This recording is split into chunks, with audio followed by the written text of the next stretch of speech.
Hello, guys, and welcome to this episode of the Brawlcasters. I'm James. That's Alex. We're bringing our combined 50 years of martial arts experience to the internet to call some of the craziest fights, though we're crazy enough.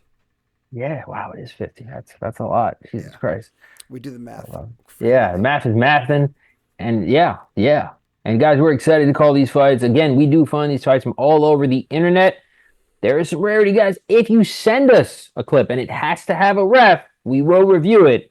So please keep doing that. Somebody already took us up on our offer. We were really excited. Me and James are super pumped when we got the DM. And honestly, guys, keep them coming. We want to break down your fights. Yeah, comment down below if you have a fight. Or like we've said before, you can email them to us, thebrawlcasters@gmail.com, or hit us up on Instagram. Those are the easiest ways to get in touch with us. But of course, guys, most important thing you've got to do for us, as you're watching, subscribe. Get the new episodes as they drop. We drop them frequently, put out a whole bunch of shorts. I want you guys to see them all, so make sure that you guys have subscribed. So, we talked before, Alex. We've talked many times about being built to brawl. We were talking just moments ago about your own built to brawlness. We've been training martial arts for a really long time, the two of us. Each of us train a lot in our respective martial arts. So, we're not just the loudmouths on the couch. We know what we're talking about. Yeah. Alex, despite his collapsible nose, still gets his boxing sparring in. That's creepy. And right, we both got our jiu-jitsu and kickboxing in. For sure. So the headline, speaking of crazy, that caught us in this fight was crazy one-round fight. That caught my attention right away. Yeah. So sometimes we get the crazy one-round knockout, crazy one-round submission, but crazy one-round fight, I'm down for it. Performance of the night at a BFL show, that's got to be fun. Bro, I mean, will it compare to the fight of the night we had the other night at Flex? Because the fight we had the other night at Flex was incredible. It was the second fight of the night, and everybody had to try to follow it, and no one succeeded. They were great. We had great fights, but yeah, like nobody was as great as that. And then I think my favorite moment of that, James, was I think your favorite moment too was after the fight. Honestly, yeah, two young women battled it out for 3 rounds, beat the bejesus out of each other, and at the end they were dancing to the DJ and everything. Like I was like, these girls are gonna go party. Their gyms are closer to each other. They're gonna start training. I'm telling you, these girls are gonna be friends. I hope they are. Anyway. They gave each other a big hug, and literally before the decision was even read, they were dancing with each other before anybody's cornerman even got in. And I was like, this is martial arts. Yeah. And that's why we love to see it. Exactly. So let's see what this craziness is. In 3 and 2 and 1.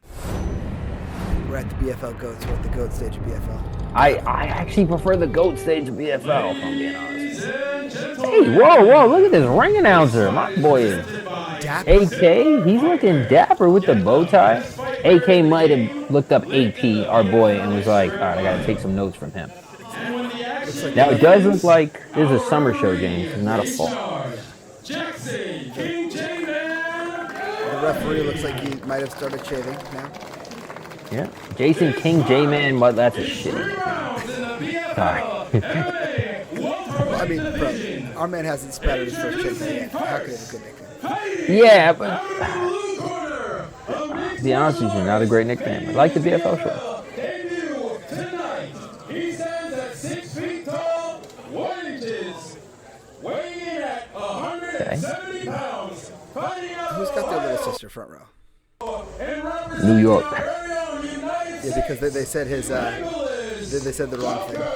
Yep, I like the adjustment. Yeah, I mean, I actually love.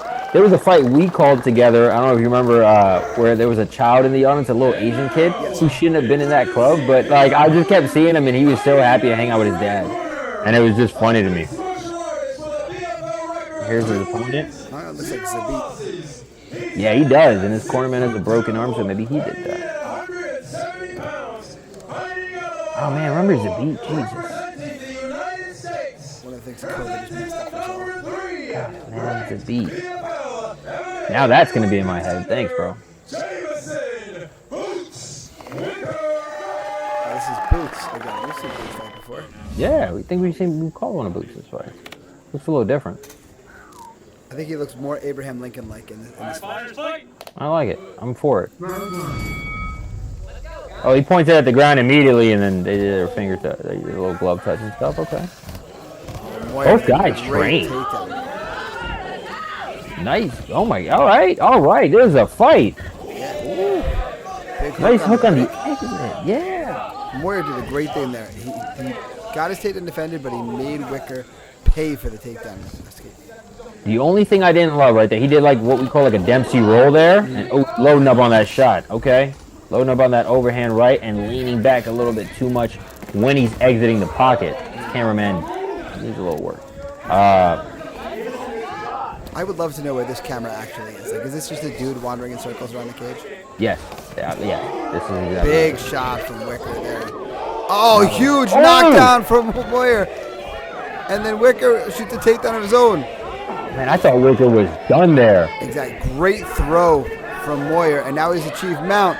He's got good cage position. He's pouring it on. Now, I'd like to see him get double underhooks and flatten him out. Yeah, or like a half Nelson position. Getting that arm underneath, wrenching it behind his neck, and just breaking his posture down so you can just keep beating him in. Exactly. Because him balled up like this makes him harder to hit and harder to submit. Yeah, and it gives him time to recover. Yeah, now you see Moyer starting to stretch him out. Is he under the chin? I can't quite tell. But he's got one arm in choke position. The other hand caught up under his opponent. Now the hand's free. Oh, but with that, Wicker balls himself right back up. Yep. Oh, back in on the choke. There he goes. Moyer. I think he got it. He doesn't have it sealed quite properly, but it is tight and under the chin. Good hips in there. And there's the tap. There's the tap. Wow. Great patience by Moyer. What a fight. Yeah, I like the sportsmanship there. Yeah. Go ahead, Jim. I love not only the mustache, we gotta recognize the mustache, but like all the transitions. Nice right hand there from Wicker. And here, boom!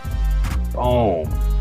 I could have sworn he was dead right there. Wicker with a beautiful takedown entry, but man, great piece of work right there from Moyer. Dude. And there's the tap. What a finish. I like the sportsmanship right after, trying to make sure, hey, he's okay. You know, he needs his moment. He just, had a tough. But wow, what a fight, dude. It's that mustache. And again, there's a guy from New York, guys. New York. Great finish, dude. I'd love to see him fight. I'd love to see both these gentlemen fight again. Yeah.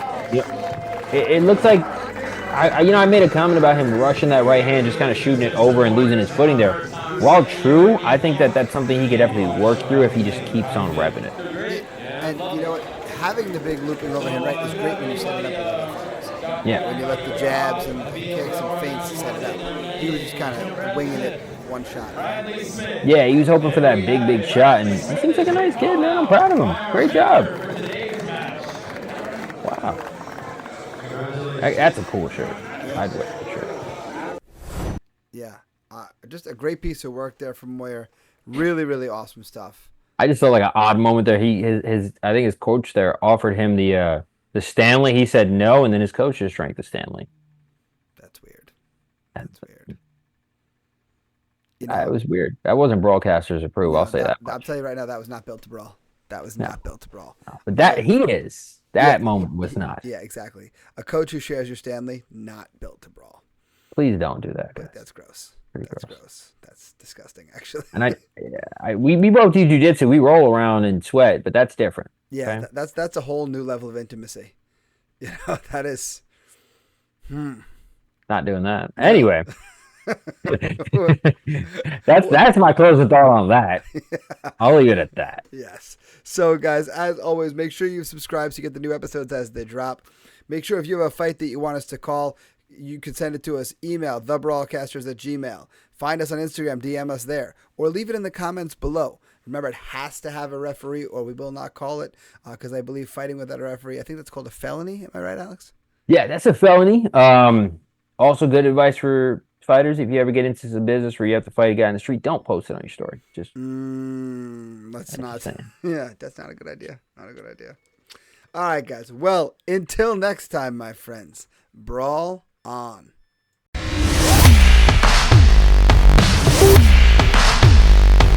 Thank you.